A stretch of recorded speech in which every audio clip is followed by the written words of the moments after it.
పిల్లలు, ఈ భూమి మీద వివిధ రకాల జీవరాశులు ఉన్నాయి కదా. ఈ జీవరాశులన్నీ కూడా వాటి పిల్లలకు వివిధ రకాలుగా జన్మనిస్తాయి. ఒకటి, పిల్లల్ని కానీ జన్మనిచ్చేవి కొన్ని జంతువులు ఉన్నాయి.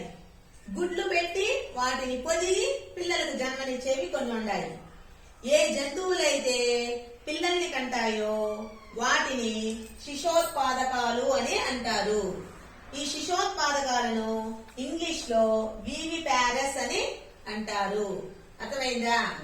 ఇప్పుడు ఏదేది శిశోత్పాదకాలు తెలుసుకోవాలంటే, ఏ జంతువులకైతే చర్మం పైన వెంట్రుకలు ఉంటాయి, చర్మం పైన వెంట్రుకలు ఉంటాయి, చెవులు బయట కనిపిస్తాయి. చర్మం పైన వెంట్రుకలు ఉండి చెవులు బయట కనిపించే జంతువులన్నీ కూడా పిల్లలకు జన్మనిస్తాయి. ఏం చేస్తాయి?